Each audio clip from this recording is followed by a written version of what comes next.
আনন্দে দেখো অতর করে না অবন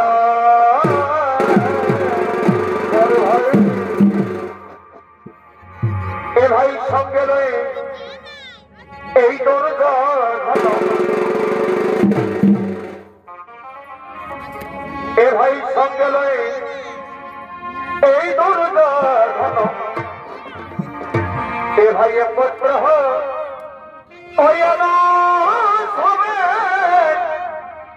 দেখো সর্বপুরে এদারে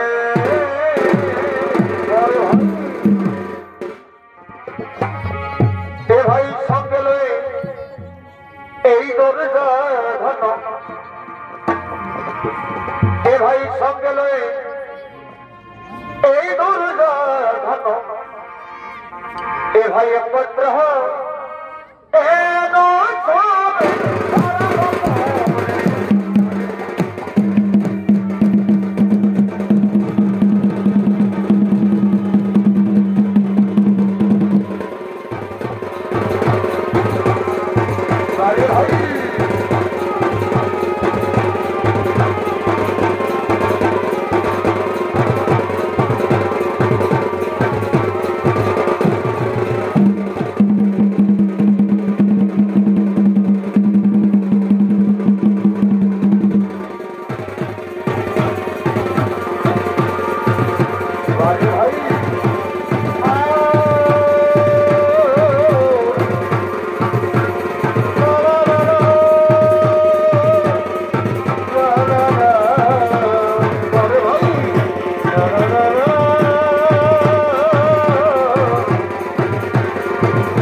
समस्त देवगण निज निज आसन ग्रहण करलेन और देव सभाय महाराज युधिष्ठिर सशरीर आगमन करते चलेছে ना ना ना ना ना अक्षला এই ছেলেদের মন ছেলা ও এই ছেলেদের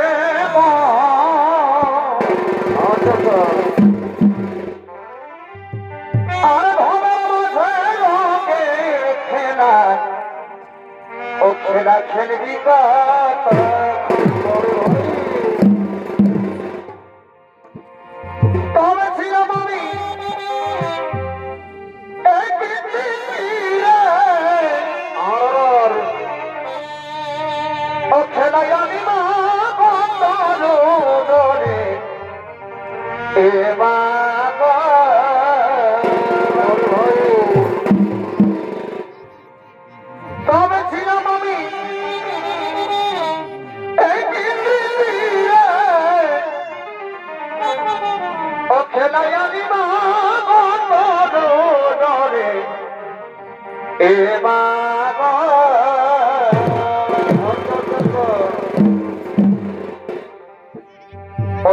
অন্ধকারে এই কাটে আমি অসেথায় অন্ধকারে আমি হয়ে আনি এই 32 বন্ধন ভাইরে এই 32 বন্ধন আর ভবের মাঝে রঙের খেলা ও খেলা খেলবি কত ও খেলা এই খেলে মন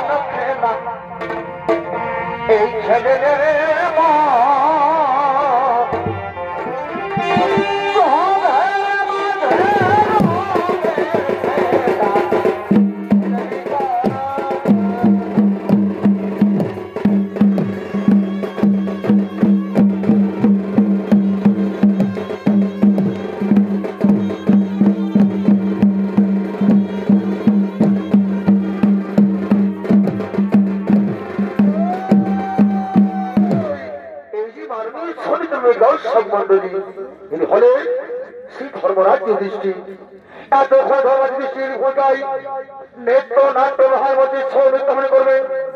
উনি হলেন কাশী যুবক সংঘ ছৌ সমুদায়ের নৃত্য পরিচালক নৃত্য শিল্পী doctor Shri Sarkar.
Thank you.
তার ভাইয়ের খোঁজে স্বর্গ ছেড়ে তিনি সেই পাতালের উদ্দেশ্যে গেলেন। আর এদিকে সেই ভক্তধাম, এদিকে ভক্তধামে পাণ্ডবের স্বর্গযাত্রার সময়, এদিকে ভক্তধামে পাণ্ডবের স্বর্গযাত্রার সময় সেই অভিমন্যু পুত্র পরীক্ষিতকে রাজদায়িত্ব দিতে চেয়েছিলেন। কিন্তু পরীক্ষিত নামার থাকায় সেই ধৃতরাষ্ট্রের অরুণচন্দ্রের সন্তান যদুসকে সেই দায়িত্ব দিয়ে যায়। কিন্তু তার রাজ্যে দিন দিন অন্যায় অবিচার মিথ্যা হয়ে ওঠে, হিংসা মনোবৃত্তি জীবন কাটাকে সমস্ত প্রজারা, শুধু প্রজাদের মনে নয় সমস্ত রাজ পরিবারের মধ্যে অহংকার জন্ম নেই। তাই তো রাজ পরিবারের সমস্ত রাজকন্যারা নিত্যদিন সুরাপান করে 5-6 রাত যাপন করে। তাই তো নিত্যদিনের মতো আজকেও সমস্ত রাজকন্যারা আগমন করছে সেই পানশালার।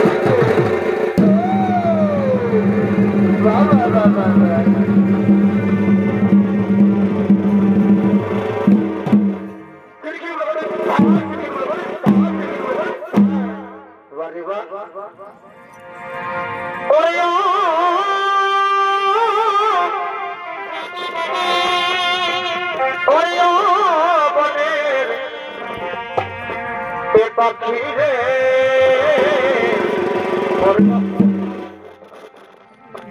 এবার কৃষ্ণায়ার প্রিয়া প্রিয়া বলে,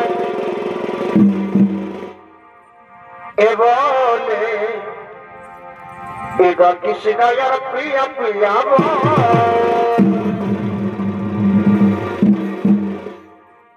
ওরে পাখিয়া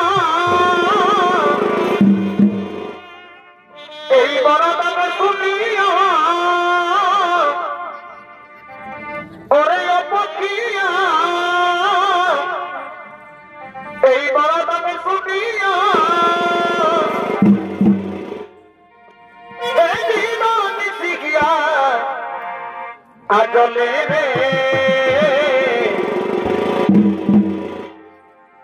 এবার কৃষ্ণায়ার প্রিয়া প্রিয়া বলে, বলে এবার কৃষ্ণায়ার প্রিয়া প্রিয়া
ওরে বোন শোনো বোন শোনো, আজকে সুরাপান করতে করতে না আজকে আমরা কি খেলা খেলবো?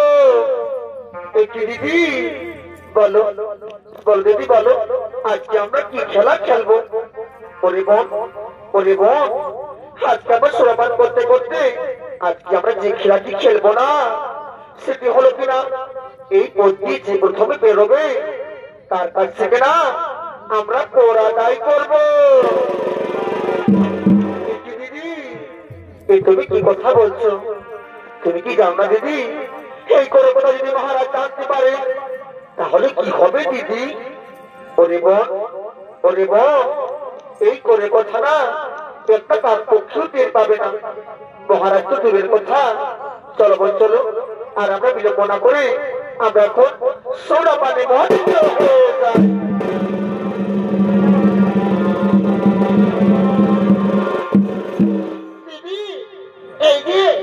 এই যে আমাদের সুরা দে, দে রে বোন দে, আমার কাছে সুরা দে। হায় রে সুরা, তোকে নিয়ে আমি কত আনন্দ করি বাবা, তোকে নিয়ে আমি কত আনন্দ করবো। ওরে বোন এবার বসো, এবার আমরা সবাই মিলে আমরা সুরা পান করবো।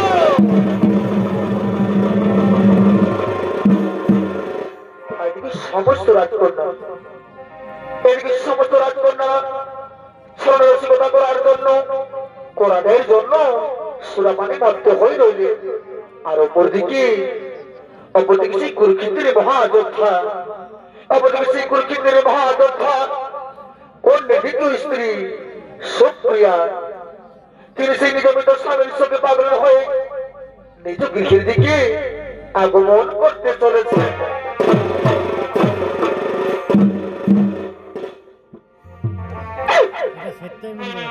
এই অবভাব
তুমি কি জানো এই পথে যাতায়াত করলে এই পথে কিন্তু করোনাকে রাজি করলাম তোমরা কি করছো গো? আমি তো কোনোদিন করবি, কারণ আমি কি রাজ্যে করবার চিন্তা তো আমায় কেন পতিত হবে বড় রাজ্য, আমায় কেন পতিত হবে বলো? তুমি এই রাজ্যের হও বা অন্য রাজ্যের হও, তুমি রাজ্যে হও বা অন্য রাজ্যের হও, ওর কিন্তু তোমায় দিতেই হবে। রাজি করতাম তোমরা কি কথা বলছো গো? তোমরা কি কথা বলছো? তোমরা অপরাধী স্ত্রীর কাছে তোমরা কর দেবে, আমার কাছে নেই কোনো স্বর্ণ মুদ্রা, আমি কি দেবো রাজকন্যা? আমি কি দেবো তোমাদের? কি বললে তুমি? কি বললে তুমি? অপরাধীর স্ত্রী? ওরে বোন, ওরে বোন, ওই সেই অপরাধ যে বড়দের পক্ষে যুদ্ধ করেছিল, ওই অপরাধ যে বড়দের পক্ষে আমাদের পিতামহ রাজ্যে পাঠিয়েছিল, ওই সেই অপরাধ যে আমাদের সমস্ত বংশকে ধ্বংস করার পরিকল্পনা করেছিল, তার স্ত্রী তুমি? ওরে বোন, ওরে বোন, এই নারীকে না, এই নারীকে সৌদি ছেড়ে দেওয়া চলবে না বোন। আজকে না, আজকে আমাদের পিতামহ আমরা চরম প্রতিশোধ নেবো। দিদি তুমি ঠিক কথাই বলেছো দিদি, আজকে আমাদের পিতামহ আমরা চরম প্রতিশোধ নেবো। তোমরা কি কথা বলছো গো? সেই কুরুক্ষেত্রের যুদ্ধ অপরাধী করতে হয়েছে, সমস্ত বড়দের পরাজয় হয়েছে, তোমরা এখন জয়দান করেছো। অপরাধী করতাম, অপরাধী করতাম, সেই অপরাধীর সঙ্গে আমি এখনো বুঝতে পারছি রাজকন্যা। আর আমার কাছে নেই কোনো স্বর্ণ মুদ্রা, আমি কি দেবো রাজকন্যা? আমি তোমার ভাই বলে রাজকন্যা, আমায় ছেড়ে দাও। তুই জানিস এই রাস্তা দিয়ে পার হই তার কাছে আমরা কোরা বাই করি, বলতে করবি কিনা বল, বল বলতে করবি কিনা বল। রাজকন্যা আমার হাতে নেই কোনো টাকা করি, নেই কোনো স্বর্ণ মুদ্রা, আমি কেমন করে তোমায় কর দেবো? তুমি আমায় ছেড়ে দাও। তোকে কর দিতে হবে, তুই যদি করে হোক তোকে কর দিতে হবে। যদি স্বেচ্ছায় কর না দিবি, ওরে বোন, ওরে বোন, তুই আমার চাবুক দে, তুই আমার চাবুক দে।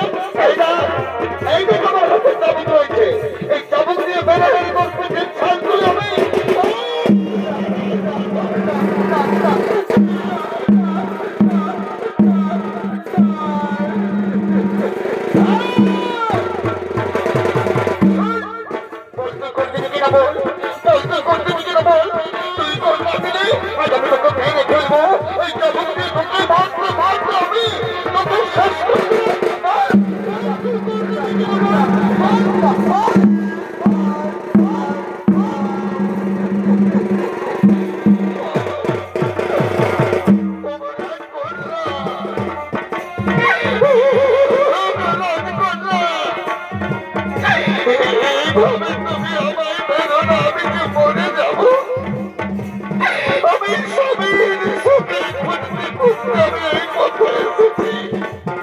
তুমি আমায় ছেড়ে দাও, আমি কাউকে ছাড়বো না।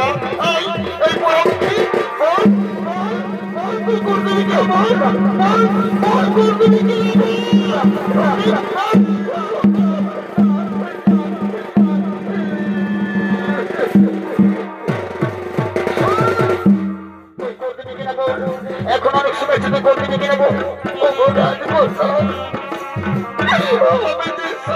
করতে পারছি না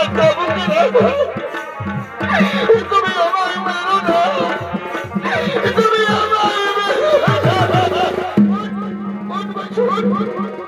তুই কি করে কোন দিকে আমি জানি না তোকে কোন দিকে হবে স্বেচ্ছায় কোন না দিলে আজ আমি তোকে মেরে ফেলবো আজ আমি তোকে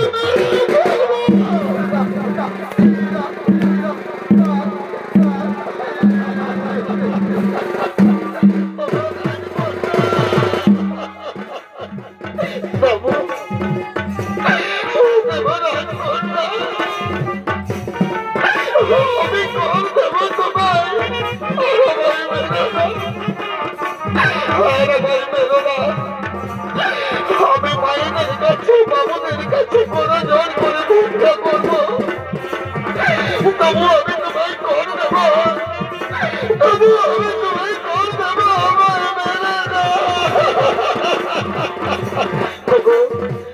বাবু মায়েরা বাবু বাবুরা আজ আমি তোমাদের কাছে কোনো জোর করে আমি ভিক্ষা চাইছি আমায় ভিক্ষা দাও আমি সহ্য করতে পারছি না বাবুকে না করে তোমরা আমায় ভিক্ষা দাও তোমরা আমায় ভিক্ষা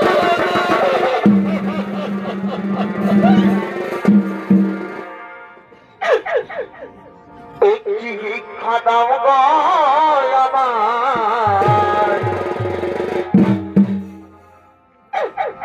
একটি ভিক্ষা দাও গো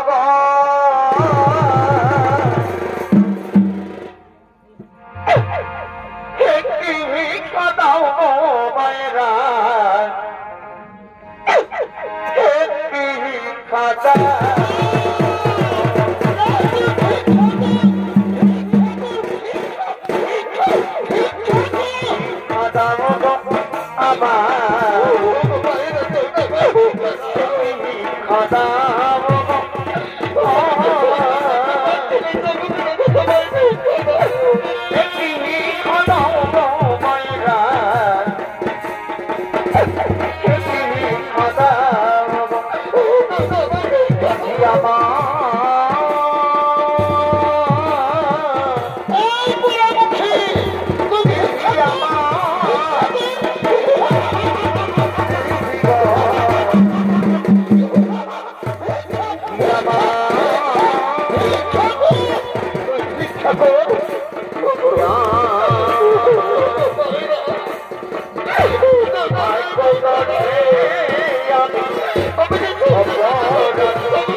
জ্বালা যন্ত্রণা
নকুলের জীবাত্মাকে আমার সম্মুখে নিয়ে যাও।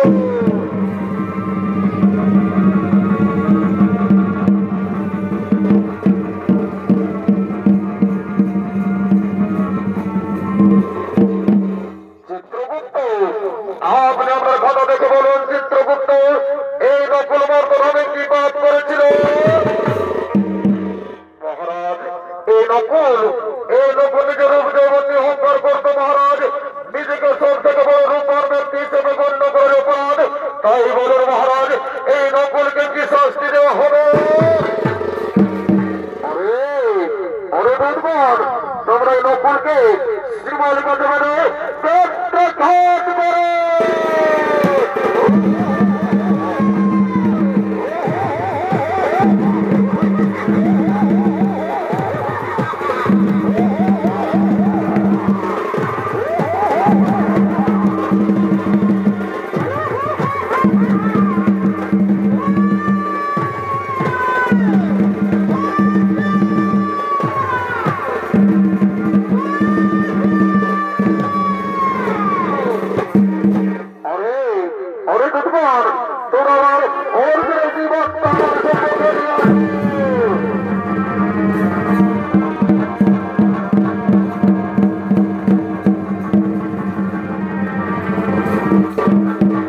চিত্রগুপ্ত, আপনি আমার কথা থেকে বলুন চিত্রগুপ্ত, এই অর্জুন বর্তমানে কি পাপ করেছিল? মহারাজ, এই অর্জুন সবসময় শত্রুনাথের গর্ব করত মহারাজ, নিজেকে সব থেকে বড় ধনুধর বলে অহংকার করত এবং অন্যান্য ধনুধরদের তুচ্ছ ভাবত মহারাজ। এই অর্জুনের জন্য এক লক্ষ বড় ধনুধর হতে পারেনি। তাই বলেন মহারাজ, এই অর্জুনকে কি শাস্তি দেওয়া হবে? এই অর্জুনকে তোমরা 28 কুণ্ডের ফুটন্ত জলে ডুবিয়ে রাখো।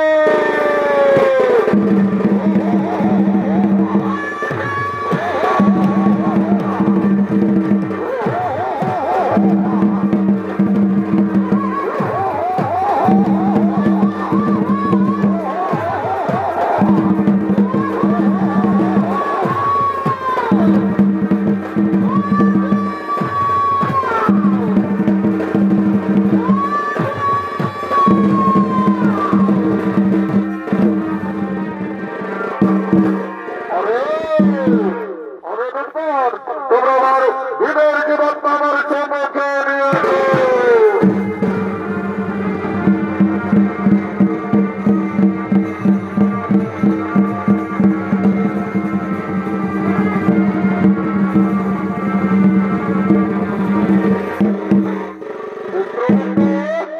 চিত্রগুপ্ত, আপনি আমার কথা দেখে বলুন চিত্রগুপ্ত, এই ভূমিকাকে পাপ করেছিল মর্তর হবে।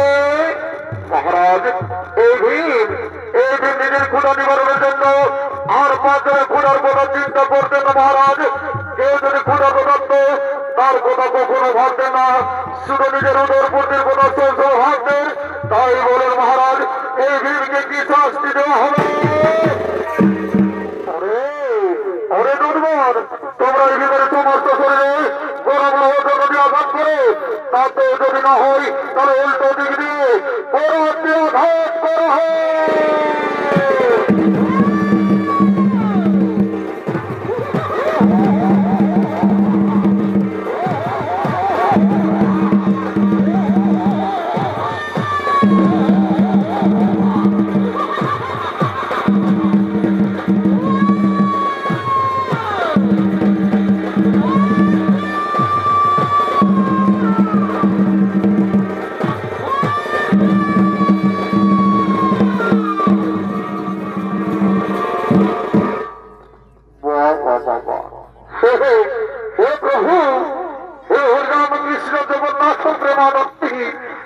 क्या हुआ? मेरे को कौन से पीछे से लगा दिया? चेपा चेपा रे, ये चेपा कौन दी चल रे? बाबा साला हमार संगे पिछले देखी কোন দিকে পেছনে কোথায় তেল মদ খায় কোনো বুঝতেই পারছি না। দুবার হাঁটাবো, যদি আসিস তো ভালো হই, তাহলে আমি ওইটাই যুদ্ধ করতে পারি। চেপা চেপা বাহ বাহ বাহ বাহ চলো পোখরা লাগাই বুঝে নাই শোনো বলছে নাকি এদিকে শোন শোনবি তো না এদিকে আগে আয় শোন বলছে আরে এই বদমাস কোথাকার ওটা শোনবি তো না বলছে আরে তুই খেলা খেলি না দাদা আমি নাই তবে খেলা খেলে বন্ধ হোক আমার পেটটাকে পড়লো করে দিল আমি তোকে দেখাচ্ছি খেলা খেলে আয় দেখাচ্ছি ভাই এই দাঁড়া তোকে বলতে হবে দেখলি একটু খাওয়ালি তারপরে যা হবা যুধিষ্ঠির যুধিষ্ঠির তুই আমাকে লজ্জা রে তুই আমাকে না জানিস আমি কত বড় যাবো ঠিক কাম একটু দেখা কে পারে এত কথা মদটা দিয়ে একটু দিয়ে তুই ঢোক খাইলি হ্যাঁ ঠিক আছে একটু যুধিষ্ঠির তো দিব নাকি বাবা তো সেখানে দেখিলি যুধিষ্ঠির বলছে মদ খাবি রে মদ খাবি আয় আমি এসব খাই বরে আমার ধর্ম যুধিষ্ঠির রে বেটাই বুঝে চলো মদ খাই না দেখা তুই আমাকে ফাইটেন্সিন হোক তোকে দেখাচ্ছে একটু তার এক্সারসাইজটা করিলি পেটটা কমাইলি এমন ফাইটেন দিব না তেল বরলিং বাড়ি করে দিব বুঝে যাবে চালা যুধিষ্ঠির একটু দেখা এক্সারসাইজটা করিলি হোক এই রাম 2 3 4 10 100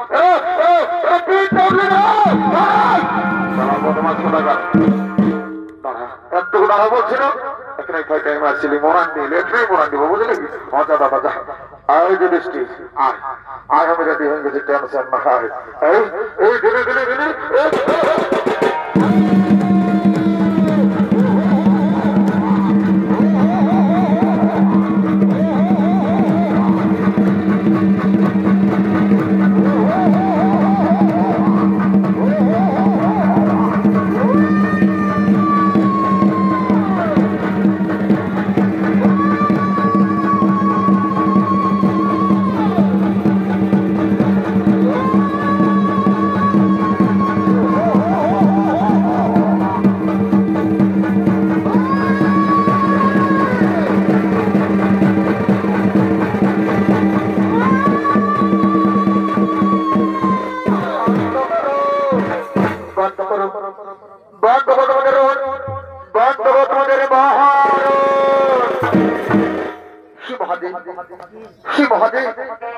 আমার সঙ্গে আমার ভাইদের অত্যাচার আমি সহ্য করতে পারি না তাই তো বাধ্য হয়ে আমি রণ করতে বসেছি সঙ্গে সঙ্গে জানার বলছি হে মহাদেব আমি আমার কর্ম করছি মাত্র কিন্তু আমার একটু অপরাধ নেই সঙ্গে সঙ্গে মহাদেব বলছে বুঝেছি আমি সকল বুঝেছি ওই যুধিষ্ঠির তোমার ভাইয়ের সকলে পাপ করেছিল বলে তাদের নরক যন্ত্রণা ভোগ করতে হলো এর আগে বড়রা নরক যন্ত্রণা ভোগ করে তারা স্বর্গে গেছে এবার তোমরাও নরক যন্ত্রণা ভোগ করলে ওই যুধিষ্ঠির তুমি সেই কর্তৃমের মহাযুদ্ধের সময় মিথ্যা কথা বলেছিলে তাই তো তোমাকেও আজ নরক দর্শন করতে হলো মনে রেখো যে পাপ করবে তাকেই নরক যন্ত্রণা ভোগ করতে হবে তোমাদের নরক যন্ত্রণা ভোগ করা হয়েছে এবার চলো আমি তোমাদের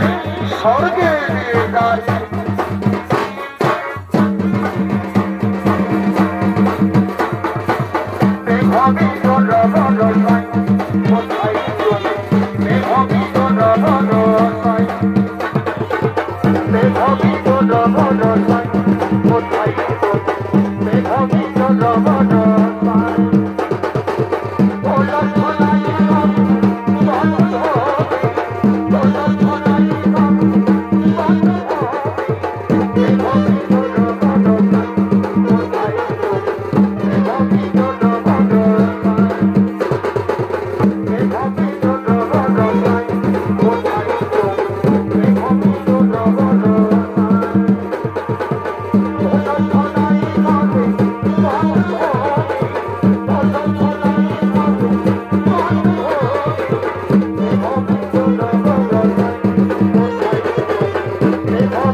পুরাণ